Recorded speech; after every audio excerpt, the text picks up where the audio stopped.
Hello One Piece fans. In this chapter we dive into a story of rebellion, sacrifice, and justice. Kuma's story unfolds from a peaceful healer to the heart of the revolutionary army. We finally learn about Dragon's past. There is also an unfortunate twist at the end. We begin 8 years after the God Valley incident. Kuma, now 17 years old, lives peacefully in the Sorbet Kingdom, utilizing his powers to relieve people of their pain. His compassionate actions have garnered much respect from the elderly in the community. An old lady expresses her surprise at Kuma's father's disappearance, but notes that he has raised an excellent son, of whom they must be proud. She acknowledges the kingdom's impoverished state and the large population, thanking Kuma for his benevolent deeds. The other patients eagerly await their turn to be treated. Witnessing Kuma alleviate the lady's pain with his paw fruit powers, the onlookers praise him and inquire if he can provide relief on weekdays.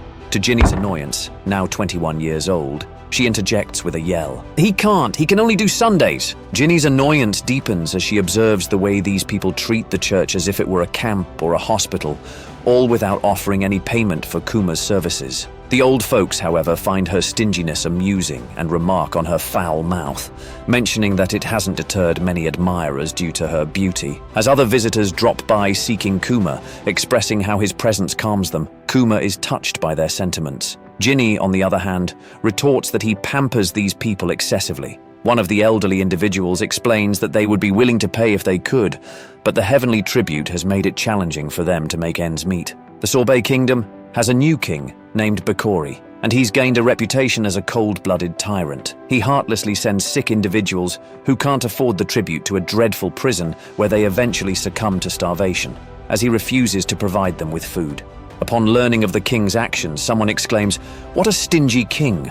The people express their frustration, believing that he prioritizes the opinions of the world nobles over the well-being of the very citizens he is meant to protect. They lament that they would have already ousted him if they weren't battling illness. To calm the anger, Kuma speaks up, saying, "I'll alleviate light pain or sickness, so please come every week." As night falls and the people disperse, Kuma prepares himself to absorb the bubble of pain and sickness he had taken from them into his own body. Upon contact with the bubble, he experiences intense pain and discomfort, with blood even seeping from his nose and mouth. Despite yelling in agony, he perseveres until he collapses, deeply saddening Ginny. As she tends to him, tears in her eyes, she reveals that no one knows about the sacrifice he makes for others. Kuma explains that he had no choice. If someone didn't absorb that bubble of pain, it would eventually return to the person it originated from. He emphasizes that making people happy is more than enough for him, apologizing to Ginny for causing her worry. He says, "If I train, I will be strong."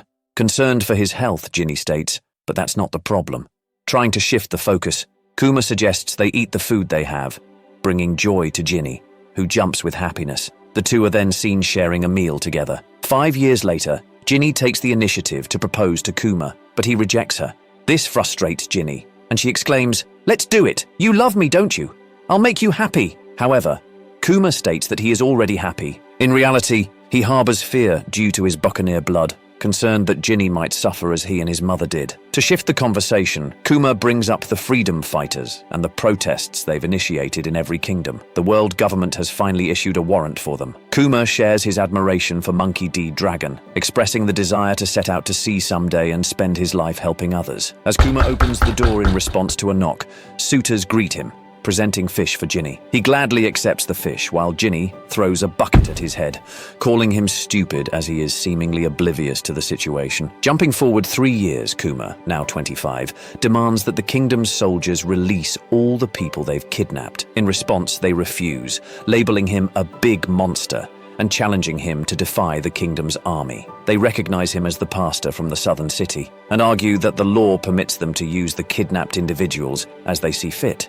This infuriates Kuma, prompting him to shout, "You won't enslave them! I won't forgive you!" He attacks them, leading to accusations of treason. It is revealed that the new law is enacted by King Bakori, who dismisses the concerns of a subordinate who suggests it's a bad policy. The king insists that it's only a matter of time until people accept the law and start looking down on the southern people.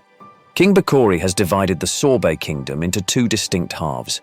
The northern portion of the island is considered the true kingdom, reserved for those who can afford to pay the heavenly tribute. On the other hand, those who make too little find themselves cut off and confined to the lawless area. The king's intention behind this division is to enhance the prosperity of the country, albeit at the cost of segregating and marginalizing a significant portion of the population. Due to Kuma's defiance, he finds himself imprisoned. Ginny, along with several others who support him, share the same fate. When Kuma questions the reason for their arrest, they proudly explain that they went on a rampage, demanding his release. However, they were met with violence and subsequently thrown into jail. Kuma recognizes that if this oppressive policy persists, the kingdom will inevitably foster discrimination against certain groups. In response, Ginny points out that challenging the king, who is influenced by the world nobles, is akin to standing against the entire world government. In the northern area, the freedom fighters launch an invasion on the town and the king's castle. Attempting to escape,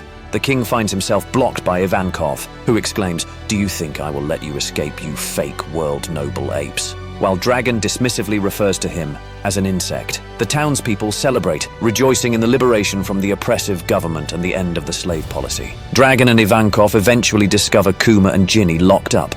Ivankov extends an invitation to join their cause and work towards changing their world for the better. Without hesitation, Kuma and Ginny agree to join forces with them. United, Dragon, Ivankov, and Kuma led the transformation of the freedom fighters into the esteemed Revolutionary Army, gaining worldwide renown, especially after the O'Hara incident. What started as small protests evolved into a full-scale rebellion against oppressive regimes. Facing financial constraints, they adapt by becoming mercenaries, offering their services to other rebellions fighting against their oppressors. Dragon extends an offer to train anyone willing to join their cause, further expanding the ranks of the Revolutionary Army. On their ship, Kuma inquires, "How can you use these weapons?" Dragon responds, "I once served in the Navy. Unfortunately, I didn't find any justice there." This makes a lot of sense since Garp was a Marine. Ivankov interjects, commenting that Dragon's true desire is to help people. Upon hearing this, Kuma declares his loyalty to Dragon, who accepts it wholeheartedly. 8 years later, Kuma joyfully returns to the Sorbet Kingdom, warmly greeted by the townspeople he has helped over the years. The atmosphere is filled with gratitude and appreciation for his actions. The scene then shifts to Ginny, 14 years from now, serving as the Eastern Revolutionary captain in an unknown kingdom. Her subordinates notice her unusually happy demeanor, prompting them to inquire. Ginny responds, "It's about tomorrow. We will meet up with Kuma's division. That's why I am so happy." Her subordinates express their admiration for Kuma, which Ginny finds distasteful.